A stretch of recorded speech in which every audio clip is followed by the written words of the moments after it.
Doing a little bit of work to the DRZ 400. I just pulled the tank off. I've got a bigger IMS tank that I'm getting ready to install. It's 4 gallon versus, I don't know, like 2.5 or something. So it's quite a bit larger. Very easy to take the tank off.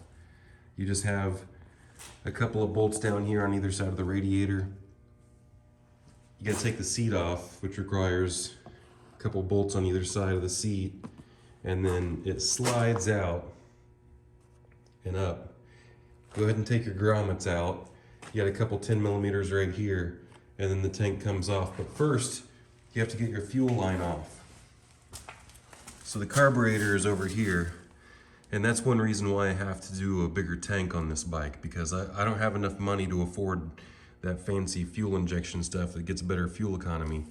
So this right here is the carburetor, and it's been sitting all winter, and I left the tank full of fuel. I didn't even turn the valve off, didn't run it out of fuel. So what you gotta do is, this knobby right here is for idle adjustment. It's not that.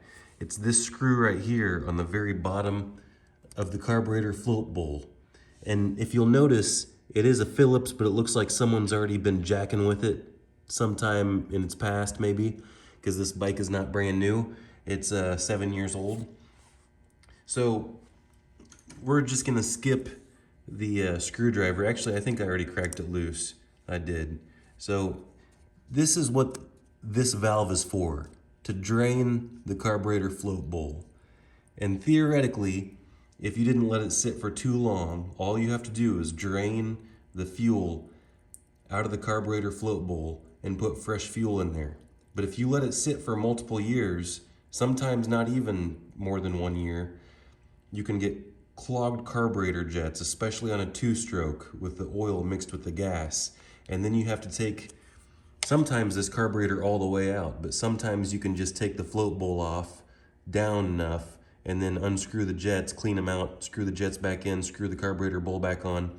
But a lot of times you'll have to replace this rubber gasket because it'll swell up on you. So you might want to buy the gasket before you get involved with that. The easiest thing to do is crack this screw, drain all the old gas, make sure this screw is definitely tight. See, someone already jacked. I think I can get it tight like this, but I'm gonna go ahead and follow it up with my pair of Knipex pliers and make sure that it's snug enough to where it's not gonna, yeah, I did get it just a little bit tighter to where it's not gonna seep on me. This right here is the good old choke knob.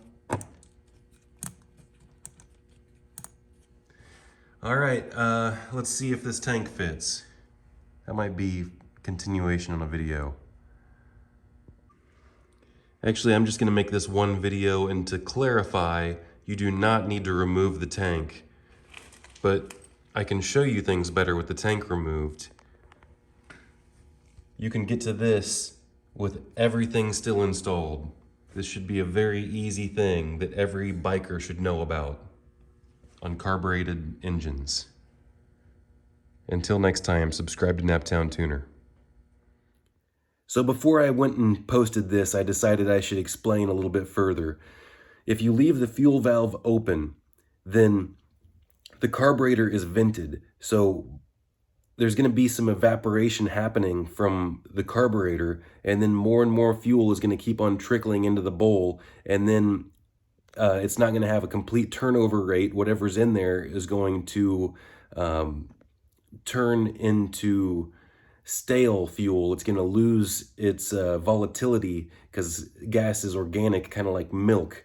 So the larger supply in the tank is going to be contained better, and it's not on a turnover rate like the evaporation that happens in the carburetor bowl in a smaller quantity.